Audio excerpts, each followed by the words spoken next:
My father-in-law just passed away. Can you come home as soon as possible? I got the call from my daughter-in-law Emilia while my son was taking a bath during a family visit. With an anxious tone, she informed me about my husband's death. Confused and shocked, I yelled into the phone. Wait a minute. My name is Janie. I am 51, and ever since the sudden loss of my husband, I've been raising our son Kobe as a single mom. Kobe, who was in high school at the time, has now graduated college and has been working for 3 years.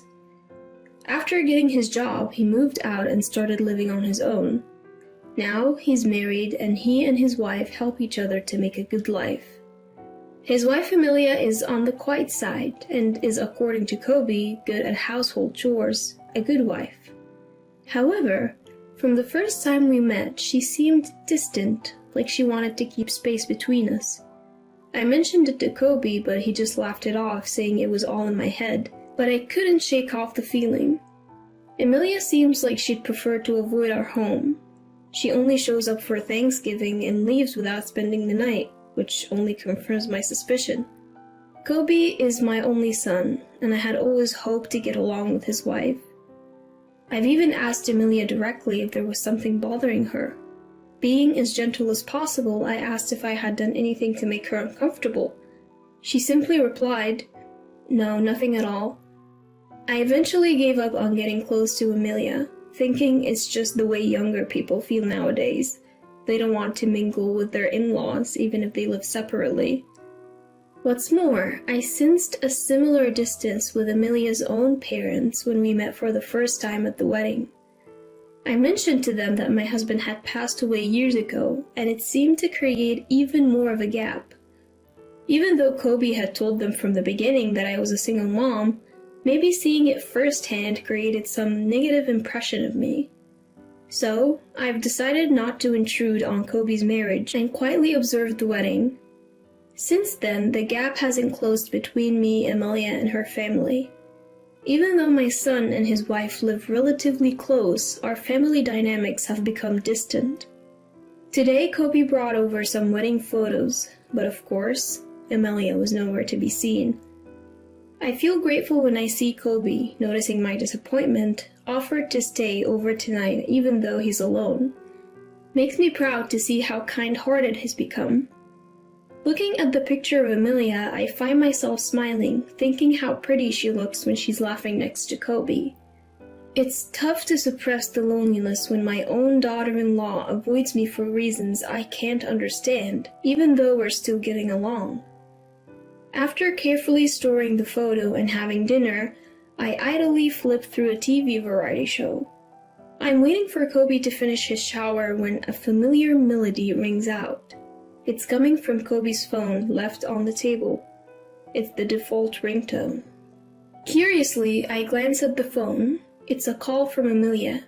I decide to let Kobe know about it later and turn back to the TV, but then the phone starts ringing again.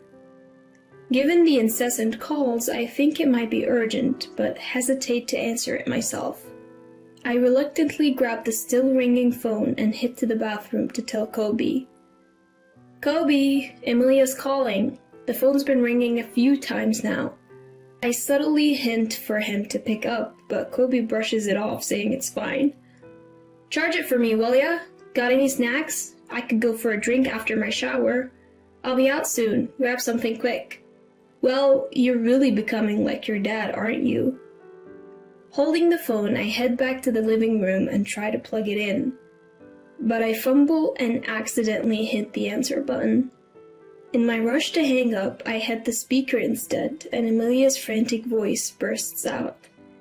"Can you hear me? Dad has passed away. Come home as soon as possible." It looks like I've picked up a very serious call. What do I say to Emilia, who's just lost her dad? Or should I first apologize for answering her call, even if it was an accident? My mind is racing, and I've lost sight of the option to hang up. Meanwhile, Emilia starts explaining the situation, saying that I need to come over to the nursing home where he was living. Startled, I ask when he had moved into a nursing home, considering he was fine until recently. "Huh? Mother-in-law? Emilia had no idea that it was me on the line. She thought she was talking to Kobe, so her surprise makes sense. I quickly explain the situation and steer the conversation back to her dad. But she corrects me, slightly annoyed. "It's not my dad." She says it's Kobe's father who has passed away and asks me to tell him to call her back before trying to hang up. I was utterly confused, but quickly spoke into the phone, still on speaker mode. "Wait a second, Emilia, isn't this some kind of mistake? Like I told you before, Kobe's dad passed away 8 years ago." Emilia seemed shocked by my statement. She stuttered momentarily but quickly regained her composure.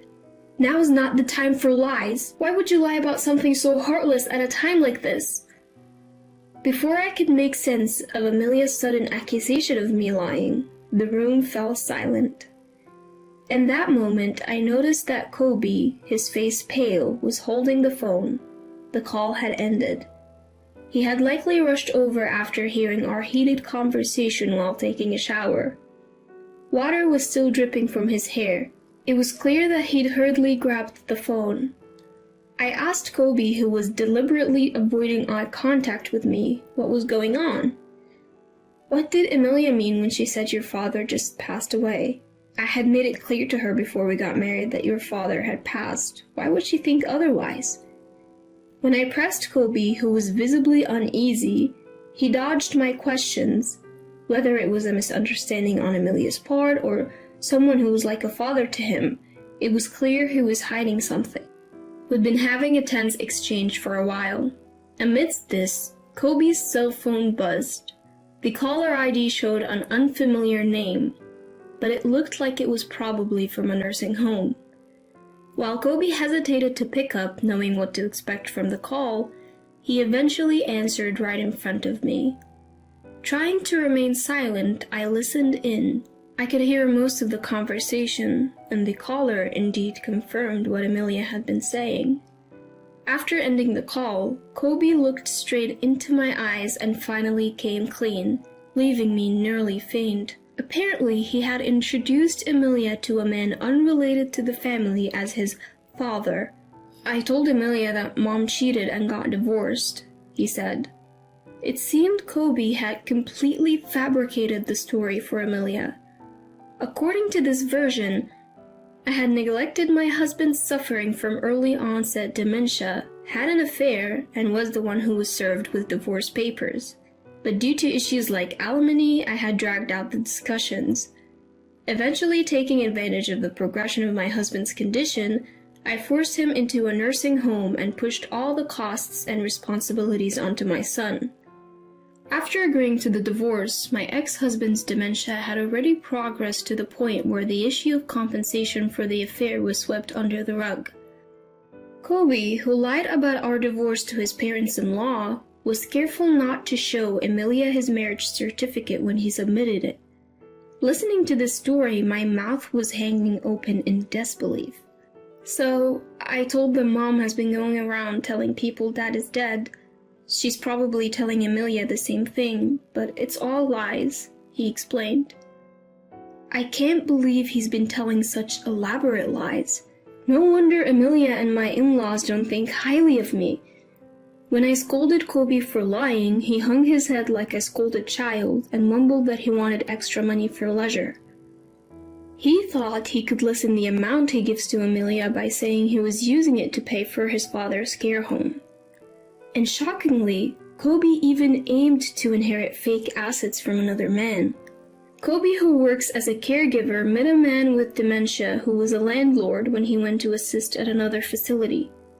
Although the man was not yet 70, he had multiple health issues and had entered the facility to receive end-of-life care. The man likely had early onset dementia and had deteriorated to the point where he didn't even recognize his real son. Kobe took advantage of this and started to act like he was the man's only son.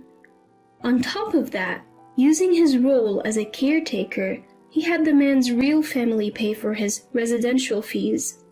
Meanwhile, he was also pocketing a few $100s every month as caregiving fees for doing small tasks. "All of you must be so busy," "Don't worry, I'll take good care of him," he would say. Sometimes he'd even lie about the man's health to minimize family visits. Whenever he found the time, he would sit beside the man, even going so far as to have him write a will, leaving all his inheritance to Kobe. Kobe's manipulative ways gained him the trust of the facility, as he even told them that he had lost contact with his father since our divorce. The real family eventually stopped showing up, and even the facility staff started recognizing Kobe as a family member. Listening to this appalling truth coming from my son made me wonder if he really was my son. Now that the man had passed away, there wasn't much that could be done. I forced myself to tell a remorseful-looking Kobe to quickly inform the real family of the man's passing.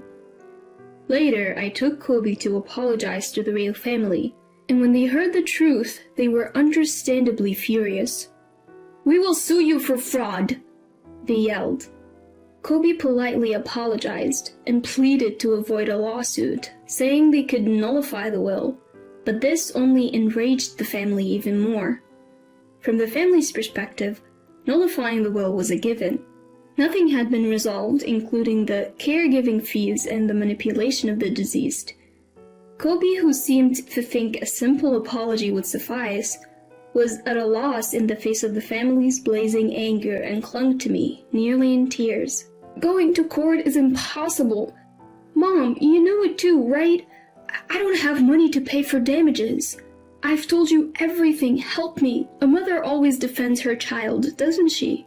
I can't say I'm completely unaffected by the desperate plea from the son I've raised for over 20 years, but I have no intention of helping him. He's done something truly awful.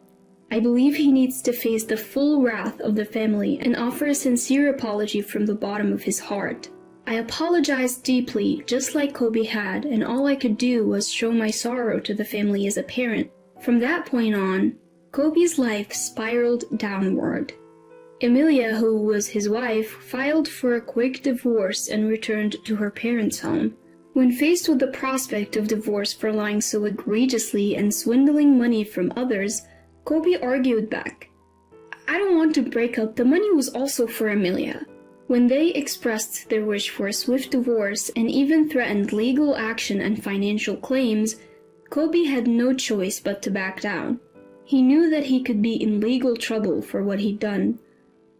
Although no claims had yet been made, he was being sued by the family of the deceased man. Perhaps he realized that he wouldn't be able to handle additional claims from Emilia. Furthermore, Kobe got fired from his job. The company claimed he damaged their reputation and shattered their trust in caregivers.